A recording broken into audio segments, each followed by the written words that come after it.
यह कहानी बहुत महत्वपूर्ण है हर उस व्यक्ति के लिए जो व्यक्ति अपनी ज़िंदगी में एक अच्छा मुकाम हासिल करना चाहता है। यही कहानी उस व्यक्ति के लिए बहुत ही महत्वपूर्ण होने वाली है जो नेटवर्क मार्केटिंग बिजनेस में है या सेल्स के व्यवसाय में है या जिस व्यक्ति का एक ऊंचा लक्ष्य है। और यह कहानी उस व्यक्ति के लिए भी है जो जल्द ही लोगों की बातों में आकर अपना लक्ष्य बदल देता है और असफल हो जाता है। यह कहानी आपको बताएगी कि लोग आगे बढ़ने वाले व्यक्ति को कैसे रोकते हैं, जिस व्यक्ति का निश्चित लक्ष्य होता है उसका रास्ता कैसे भटकाने के लिए आते हैं। इस कहानी को सुनने के बाद आपका अपने रास्ते में आने वाली रुकावटों का आसानी से सामना कर जाएंगे और अपने लक्ष्य तक पहुंचने के लिए रास्ते में आने वाले भटकाव से भी बच पाएंगे।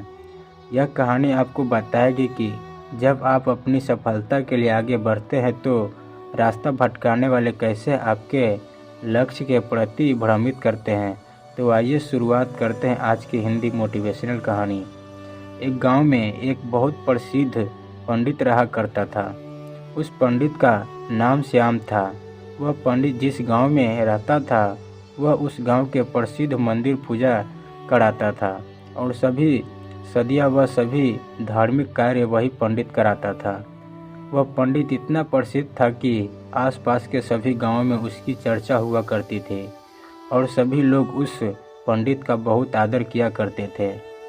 श्याम पंडित ने इतने प्रसिद्ध थे कि सभी लोग उन्हीं से अपना धार्मिक कार्य कराने के लिए दूर दूर गांव से बुलाया करते और अच्छा दान दिया करते थे।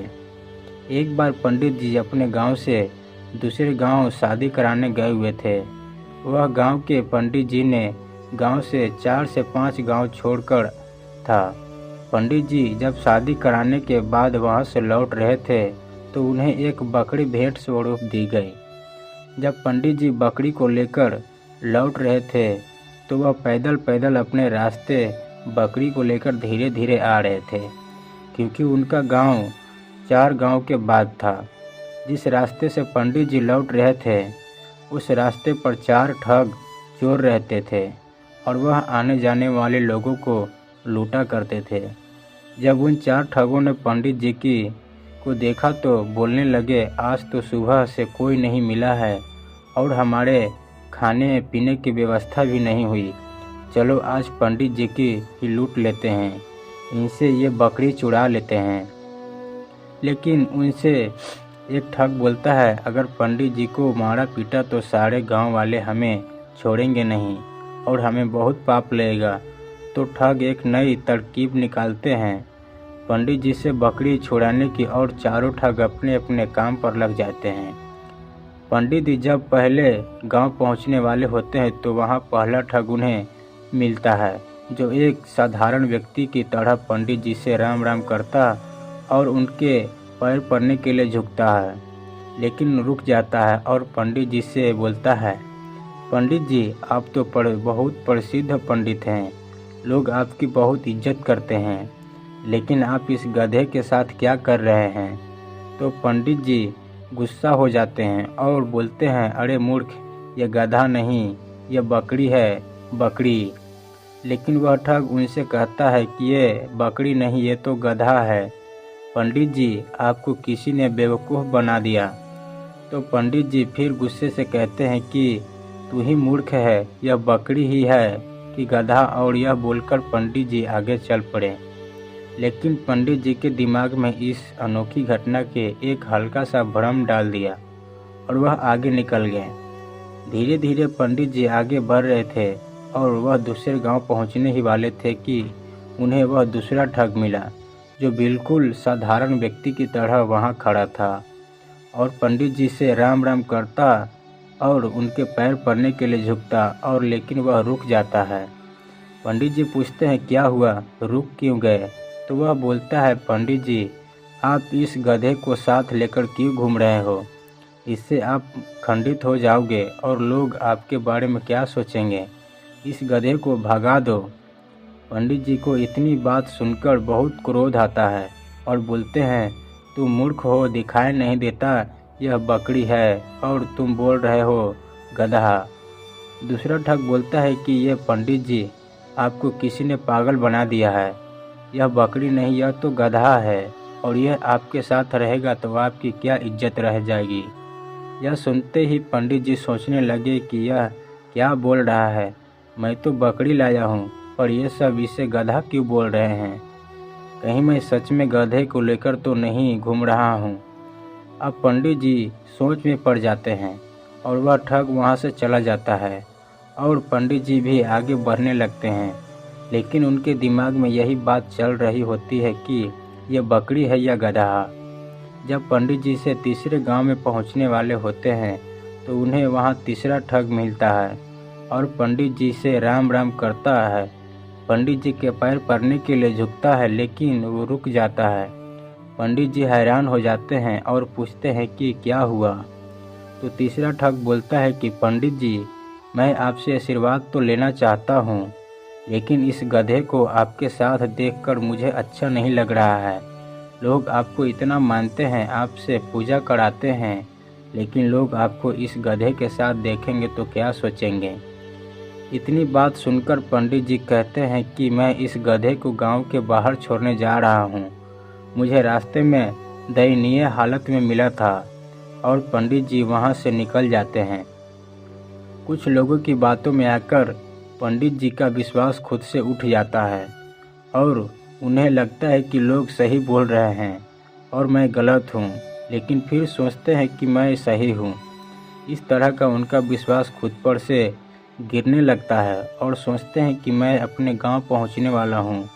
अगर ये बकरी नहीं हुई और गधा हुआ तो लोग मेरे बारे में क्या सोचेंगे।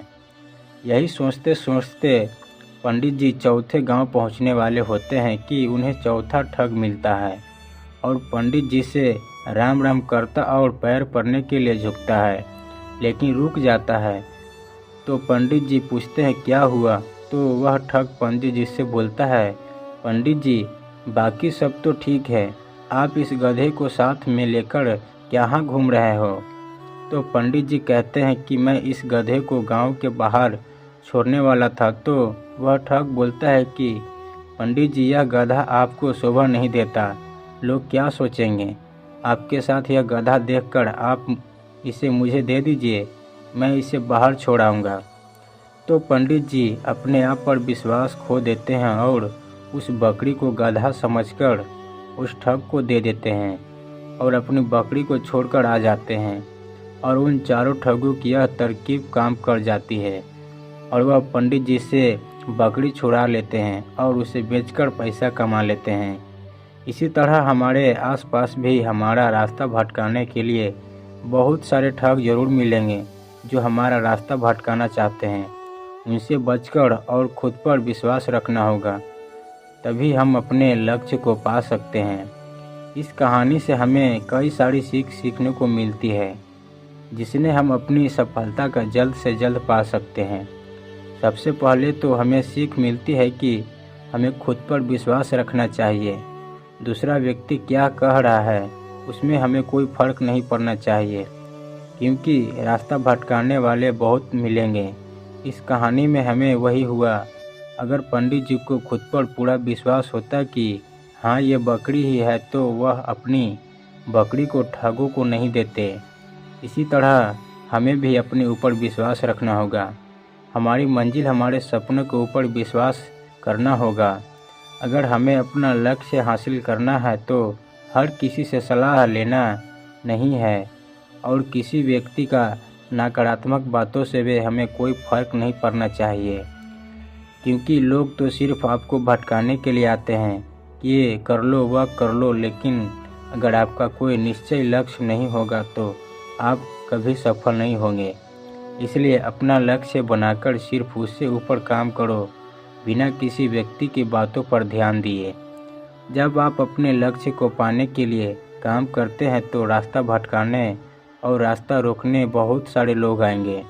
आपको उनका सामना करना होगा। नेटवर्क मार्केटिंग बिजनेस में भी यही होता है। आपको बहुत सारे लोग मिलेंगे जो कहेंगे ये गलत काम है, आपको सफलता नहीं मिलेगी। तो उनकी बातों पर ध्यान दिए बिना अपने लक्ष्य को पूरा करने के लिए मेहनत करेंगे तो सफलता अवश्य मिलेगी। बस रास्ता भटकाने वाले से बचकर रहें, क्योंकि राह भटकाने वाले ज़रूर मिलेंगे। इसी तरह की और अच्छी सीख देने वाली कहानी के लिए चैनल को सब्सक्राइब करें। धन्यवाद।